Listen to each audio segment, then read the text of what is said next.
या या या या ना मॅडम या या एक बाईट द्यायचं का द्यायची का बाईट द्यायची या या या या या हां आज लातूर जिल्ह्यातील सर्व वकिलांच्या वतीनं आज आम्ही माननीय CJI साहेबांच्या वरती जो भ्याड हल्ला करण्याचा प्रयत्न त्या ठिकाणी सनातनवादी आणि मनुवाद्यांनी केला त्याचा जाहीर निषेध करण्याकरता आज लातूर जिल्हा वकील मंडळाच्या वतीनं सर्व सन्माननीय वकील याच्यामध्ये सहभागी झालेले आहेत आणि आज आम्ही या ठिकाणी परत एकदा सांगू इच्छितो की आंबेडकर वादाच्या विरोधातला हा जो मनुवाद आहे हा पूर्वीपासूनच आहे, पण आंबेडकरवादी असतील आणि संविधानवादी असतील आणि भारतीय असतील हे सगळेजण एकरूप होऊन प्रखरपणानं संविधानाचं संरक्षण करण्याकरता हे सर्व विधिज्ञ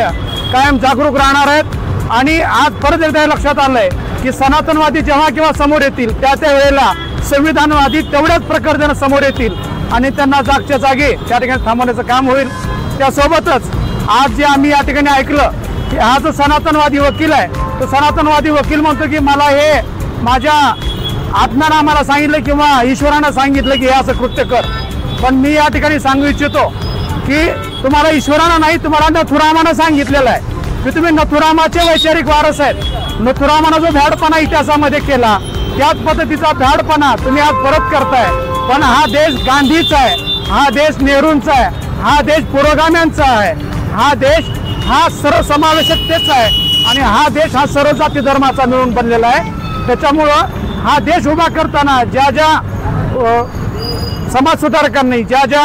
समाज धोरणांनी या ठिकाणी आहुती दिली ते बलिदान आम्ही व्यर्थ जाऊ देणार नाही आणि कायमस्वरूपी आम्ही या ठिकाणी सांगू इच्छितो की जे संविधानवादी आहेत ते संविधानवादी कायम या ठिकाणी समोर येतील आणि संविधानाचा विजय हा कायम या ठिकाणी चलत राहील एवढंच या ठिकाणी बोलतो। आणि सनातनवाद्यांना परत एकदा सांगतो की तुम्ही आता समाजामध्ये तंटे करण्याचं वाद करण्याचं बंद करा। सगळ्याला समजून गेलंय तुम्ही जाती जातीमध्ये भांडण लावता, तुम्ही हिंदू मुस्लिम म्हणून भांडण लावता आणि आता हिंदू मागं पडून त्याला आता सनातन हा नवीन शब्द तुम्ही जोडताय, तर हा दाडपणा बंद करा एवढंच या ठिकाणी सांगतो।